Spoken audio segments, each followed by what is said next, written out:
රජය මේ ළඟදී බදු තීරණ ටිකක් වෙනස් කරලා දෙනවා.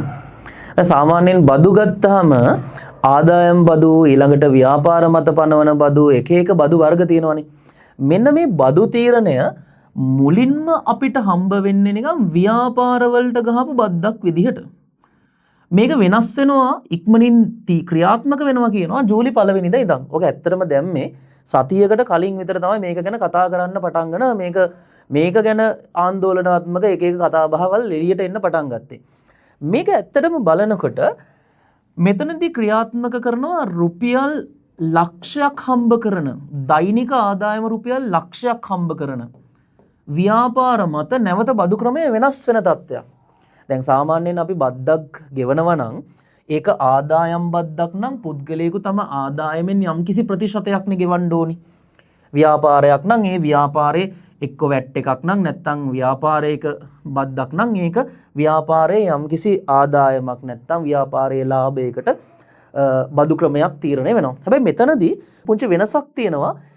ඒ තමයි සාමාන්‍යයෙන් දෛනික ආදායම ලක්ෂයකට වඩා හම්බ කරන, ඒ කියන්නේ ආදායම උපයන කට්ටියටත් බද්දක් ගහනවා. මෙතනදී සාමාන්‍යයෙන් මෙන්න මෙහෙම ප්‍රශ්නයක් එනවා ව්‍යාපාර වර්ධනය කරගනිමින් සිටින ව්‍යාපාර වලට.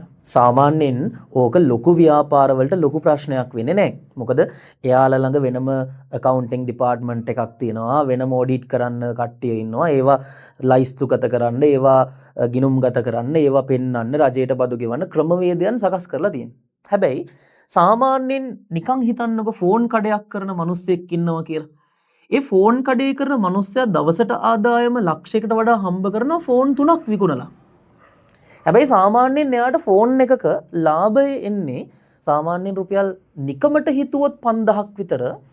එයා ඔක්කොම ඒ ෆෝන් එකේ මිලත් එක්ක තමයි එයාගේ මාජින් එක හදාගෙන තියෙන්නේ. ඒකෝට ඇත්තටම රුපියල් ලක්ෂයකට වඩා වැඩි ආදායමක් එයා ගෙනාවට එයාට ඒ දුරකථන මිලදී ගන්න ලොකු වියදමක් දරන්න සිද්ධ වෙනවා. එතකොට එයාගේ ව්‍යාපාරයේ සේවකයෝ දෙන්නෙක් වැඩ කරොත් සේවකයන්ට පඩි නඩි ගෙවන්නත් සිද්ධ වෙනවා.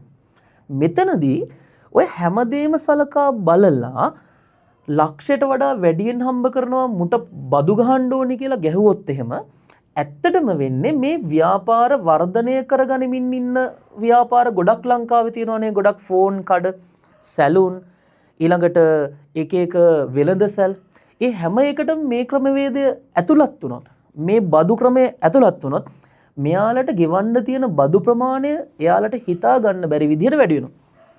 ඔන්න ඕක රටේ තියෙන නිෂ්පාදන ක්‍රියාවලියට ආර්ථිකයට ලොකු බලපෑමක් ඇති වෙනවා. මොකද රජය බදු ගහන්න ඕනි ව්‍යාපාර වලින් සහ මිනිස්සුන්ගෙන්.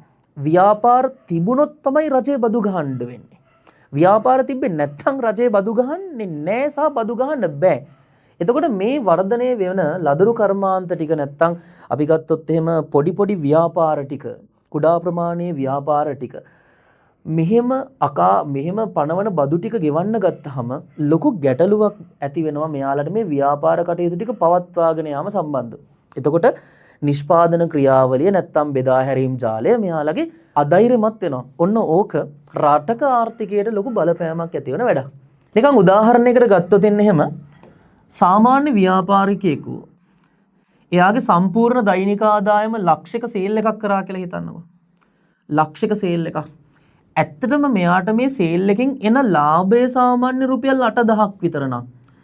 ඇත්තටම වෙළඳ පොළවල් වලට ගිහිල්ලා කතා කරනකොට මේ தත්ත්වය ප්‍රායෝගිකව අපි දකිනවා. උදාහරණයක් කිව්වොත් එහෙම සාමාන්‍යයෙන් සබන් කැටයකින් තියෙන ලාභය ඉතාම පොඩි ලාභයක් තියෙනවා.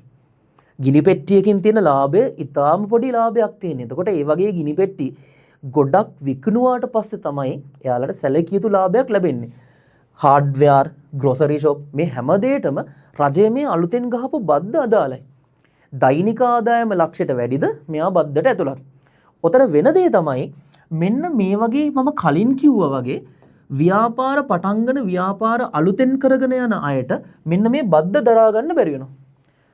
ව්‍යාපාර ජාලේ පුලුල් වෙලා ව්‍යාපාර ලොකු ව්‍යාපාර බවට පත් කරගත්ත අයට ප්‍රශ්නයක් නැහැ. මොකද මෙයාලට සාමාන්‍යයෙන් ගෙවන්න තියෙන එක බදු ක්‍රමයක් බවට මේක පත් වෙනවා. නිකන් සාමාන්‍යයෙන් මහා පරිමාණ ව්‍යාපාරයක් ගත්තොත් එයාලා එක විවිධ පැතිකඩවල විවිධ බදු වර්ග ගෙවනවානේ.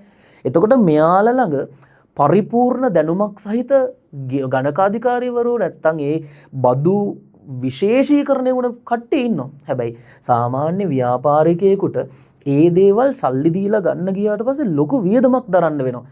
එක අතකින් මේ බදු ටික ගෙවන්න ඕනි, එක අතකින් මේ ව්‍යාපාරය පවත්වාගෙන යන්න ඕනි කරන. දැන් මෙයා විකුණන්නේ ෆෝන් නම්, මෙයා විකුණන්නේ සබන් කැට නම්, මෙයා විකුණන්නේ හාල් නම් මේවා මිලදී ගන්න එපා විකුණන්න. ඒ ප්‍රශ්නයක් තියෙනවා. සේවකයන් නඩත්තු කරන්න ඕනි, ඊළඟට කුලිය ගෙවන්න ඕනි. මේ වියදමුත් එක්ක අවසානයේ බලනකොට මේ ක්‍රමවේදේ නිසා ඇත්තටම නිෂ්පාදකයා අධෛර්යමත් වෙලා. මොකද දැනටමත් මෙයාලා බදු ගෙවනවා, ආදායම් බදු ගෙවනවා, ව්‍යාපාරයට බදු ගෙවනවා. ඒ විතරක් නෙමෙයි, කුලිය, ඊට පස්සේ බලපත්‍ර ගාස්තු, මේ හැමදේම දරනවා. එතකොට සාමාන්‍යයෙන් රජයක් එක එක විදිහට බදු සහ බදු නොවන මූලාශ්‍රයන්ගෙන් එක ව්‍යාපාරයකින් ලොකු ප්‍රමාණයක් අය කරගන්නවා. මෙතනදී ඇත්තටම මේ ව්‍යාපාර අධෛර්යමත් වෙන එකක් වෙනවා. නිකන් ඇත්තටම ඕක රජයෙන් බලනකොට රජයෙන් අහනවා අර කෝප් කමිටුවේ රැස්වීමේදී අහනවා මේ දැන් ජූලි 1 වෙනිදා ඉඳන් මේක ක්‍රියාත්මක කරනවා කියන එක ව්‍යාපාරවලට දැනුවත් කරලාද තියෙන්නේ? කොහොමද ආය කරගන්නේ? ජූලි 1 වෙනිදා ඉඳන් ක්‍රියාත්මක වෙනවා. ඒ කියන්නේ ජූලි 1 වෙනිදා ඉඳන් ගෙවන්න ඕනි. ඇත්තටම මේ පිළිබඳව මිනිස්සු දැනුවත්ද? ඇත්තටම ව්‍යාපාර මේ පිළිබඳව දැනුවත්ද? දැන් ඕක කොහොමද නිරීක්ෂණය කරන්නේ? දවසට ලක්ෂයක්ද හම්බ කරන්නේ? දවසට කීයක්ද හම්බ කරන්නේ කියලා? ඒකට පොස් මැෂින් එකක් ගන්න ඕනේ. කීයද මැෂින් එක? ලක්ෂ 2.5ක් වෙනවා. කොහෙන්ද සල්ලි? නිකමට හිතන්න රුපියල් ලක්ෂයක ආදායමක් ලැබලා මේ විදිහට ෆෝන් දෙක තුනක් විකුණලා රුපියල් 8,000ක් 12,000ක් විතර හම්බ කරන මිනිස්සෙකුට ලක්ෂ 2.5ක් කොහෙන්ද? එයා ව්‍යාපාරේට ඊළඟ ෆෝන් ටික විකුණන්න ගන්න කොහෙන්ද? සේවකයන්ට පඩින්නඩි ගෙවන්න, කුලිය ගෙවන්න. සාමාන්‍ය නගරයක බිල්ඩින් එකක් රෙන්ට් එකට අරගෙන ෆෝන් කඩයක් දාගෙන ඉන්නවා. බිල්ඩින් එකේ රෙන්ට් එක විතරක් ලක්ෂයක් විතර. ප්‍රශ්නයක් නේ. එතකොට මේ හැම දෙයකම බලපෑම අර කුඩා පරිමාණයේ නැත්තම් ලදරු ව්‍යාපාරවලට බලපානවා. ඒ ව්‍යාපාරවල නිෂ්පාදනය අඩාල වෙන්න, නිෂ්පාදනය සහ බෙදා හැරීම අඩාල වෙන්න මෙන්න මේ රජය ගන්න තීරණ, බදු වේවා රජයේ නීති අනුකූලව ගන්න තීරණ අසාධාරණ ලෙස නැත්තම් ඍණාත්මකව බලපානවා. ඇත්තටම ඔය බෙන්ජමින් ෆ්‍රැන්ක්ලින් කියනවා රටක හිතාගන්න බැරි අනිවාර්යයෙන්ම සිද්ධ වෙන දේවල් දෙකක් වෙනවා. එකක් මරණය, අනිත් එක බදු. රටක් බදු අය කරන්න ඕනි තමයි. හැබැයි මේ අය කරන බද්ද ඇත්තටම මිනිස්සුන්ට අඳුර ගන්න පුළුවන් වෙන්න ඕනි. මේ මම බද්ද ගෙවන්නේ මෙන්න මේ කාරණාව සඳහා. මම මේ බද්ද ගෙවන්නේ මෙන්න මේ හේතුව හින්දා. සහ බද්දක් අනිවාර්යෙන්ම නිතර වෙනස් වීම වලට ලක් නොවිය යුතුයි. ගෙවන්න ඕනි බද්ද නිශ්චිතව පෙරතියා කල්තියා සැලසුම් කරන්න ඕනි. මොකද එහෙන් තෙල් මිල වෙනස් වෙනවා. එහෙන් ලයිට් බිල වෙනස් වෙනවා. එහෙන් රජය ගන්න තීරණ, දැන් රජයේ මහ බැංකුව පැත්තෙන් වෙනස් තීරණ ටිකක් ගන්නවා. පාර්ලිමේන්තුවෙන් වෙන තීරණ ටිකක් ගන්නවා. මිනිස්සුන්ට ණය ගන්න වෙනවා. ණය දෙන්නේ නැහැ සමහර ව්‍යාපාරවලට. දැන් ෆෝන් කඩයක් නම් කරන්නේ මිනිස්සෙකුට ණයක් ගන්න ගොඩක් අමාරුයි. සාමාන්‍යයෙන් ණයක් ගන්නවා කියන එක ලේසි වැඩක් නෙමෙයි.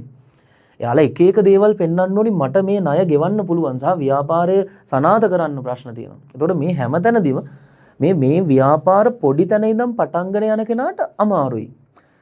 ඒක නිසා ඇත්තටම මේක රජයක් ටිකක් හිතලා බලලා ගත්තා නම් හොඳයි කියන එක තමයි මගේ මතය. මොකද රටක් තිබ්බොත්, මිනිස්සු හිටියොත්, ව්‍යාපාර තිබුණොත් තමයි රජයකට බදු උපයන්න පුළුවන්. මේ ව්‍යාපාර අඩාල වෙලා මිනිස්සු ටික ආදායම් හම්බ කරගන්න බැරුව අධෛර්යමත් වෙලා, මිනිස්සු ටිකයි ව්‍යාපාර ටිකයි නැති වෙලා ගිය දවසක රජයකට බදු ආදායමක් වැඩක් නැහැ.